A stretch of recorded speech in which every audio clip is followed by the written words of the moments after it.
President Trump again this morning painting his re-election in 2020 as a choice between him or socialism. Socialism does not work too well, and we don't want that as part of our country and as part of our heritage. We just can't have it.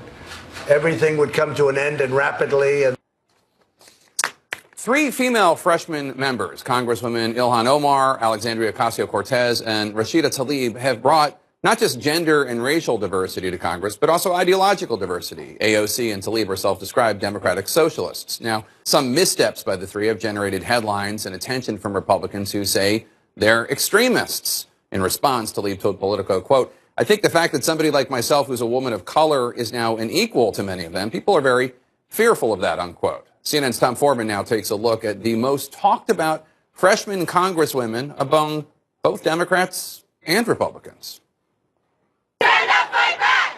Parlaying a mix of social movements, environmental worries, and seething anger at President Trump, progressives have become the sizzling edge of the Democratic Party, just as it retakes the House with more women and more diversity than ever before.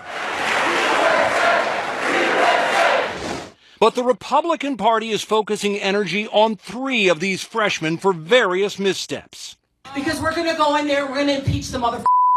Representative Rashida Tlaib from Michigan jumped way ahead of her party's leadership right at the start with a profane promise to impeach Trump. She apologized, but only for being a distraction. New York newcomer Alexandria Ocasio-Cortez, or AOC, joined a protest outside Speaker of the House Nancy Pelosi's office, then went on to push her own plan for a Green New Deal. The bill was greeted with jubilation by progressives and embraced by many 2020 candidates. Some off-message moments came from a posting on her website saying a Green New Deal would provide economic security to all who are unable or unwilling to work. After some confusion in her own camp, that was removed, and the Congresswoman was soon trying to clean it all up. We are in this together.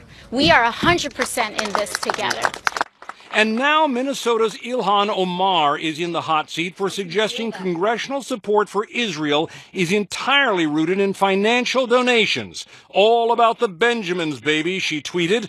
Pelosi and others instantly called it anti-Semitism, and Omar, too, had to issue an apology.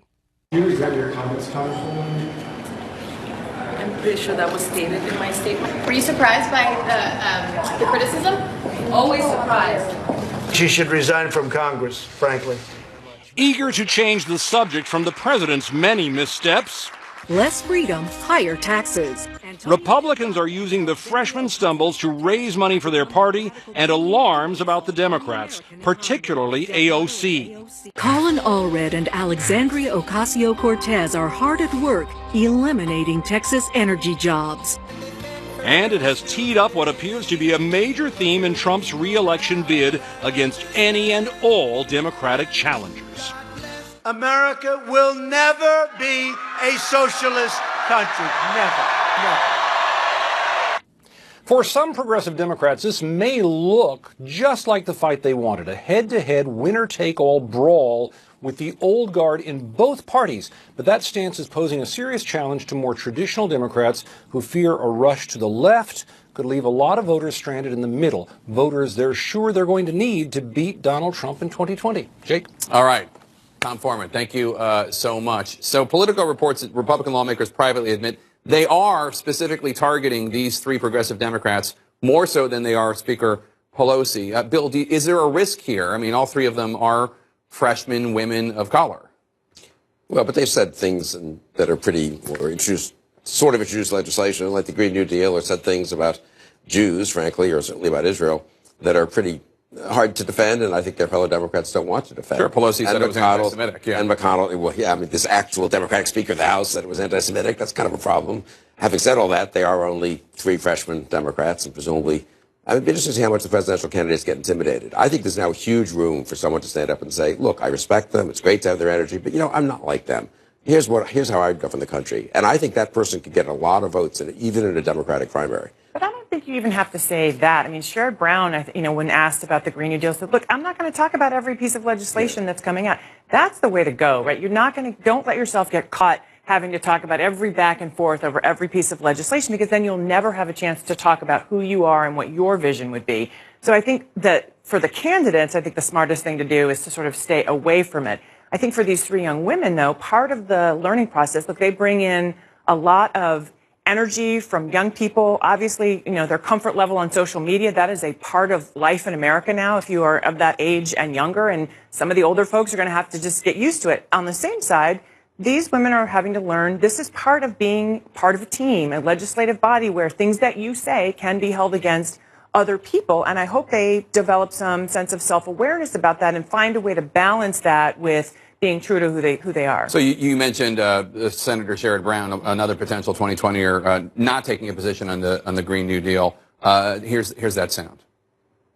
We've gone back and forth, and I haven't heard you take an actual position on this. And you haven't, and you won't. I'm not going to analyze every bill that some people with a lot of big ideas are proposing.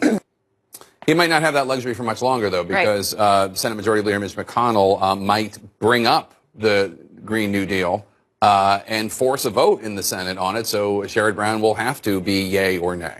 It depends on how Democrats cast this. If they cast this as McConnell pulling a stunt because Republicans roundly mocked the Green New Deal, they're clearly not taking it seriously. This is a resolution. It doesn't really have plans that are set out. It doesn't actually appropriate money, create anything. It talks about goals. Totally. And so if they cast this as, a show vote, maybe they don't have to take a position on it. But the fact that Republicans are trying to tie Democrats to some of the more left views of the Democratic Party, I mean, you do have some of the major candidates, most of the major candidates, signing on to the Green New Deal, saying it's a great idea.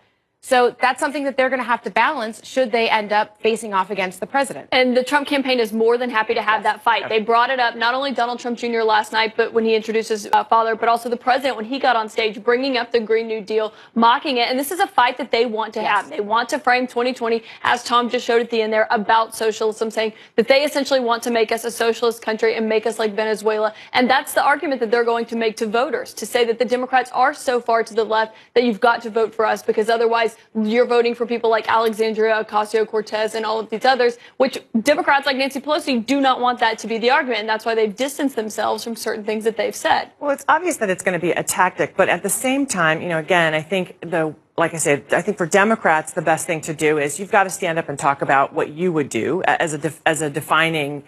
So what would you do on the environment? What would you do on climate change? I think becomes the answer to the question, rather than taking the bait on every single time they make an issue of, pick a member of Congress, because it's going to be, too easy to do. You can take anyone, any comment, any tweet, and use it against someone. And you can't take any tweet and use it against them. You can just take an anti-Semitic tweet and use it justly against them. So that's really a problem. Which is why you had Democratic leaders come out as forcefully as they did yesterday, and Congressman Omar having to apologize, because they don't want Donald Trump to have someone to point to. I think the last 2 weeks have been good for the possibility of Mike Bloomberg running. I mean, if I were Mike Bloomberg, I'd look at this and say, I'm just going to get in. I say, look, with all due respect, it's great. They're all energetic. I actually know a lot about climate change, and here's what I've been for 20 years. I govern New York City in this way. I'm a billionaire who's going to spend my own money, and I'm going to defeat Trump. I can defeat this guy. All these other people should be, I hope they're part of the legislative majority that can help me govern. I just think there's a bigger opening than I would have thought 2 or 3 weeks ago for someone who's a sort of moderate, sort of not, obviously not socialist. Mike Bloomberg's not a socialist, Democrat, to run in the primary now. Just quickly. Yeah, but the issue is also, the issue landscape out there is different than I think people realize. When you're talking about having just done a race with Stacey Abrams in Georgia, a majority of Georgians want Medicaid expansion. So these are not just liberal ideas. A lot of Americans support these ideas, and they're not going to see them as socialist. All right, everyone stick around. Using his own nephew as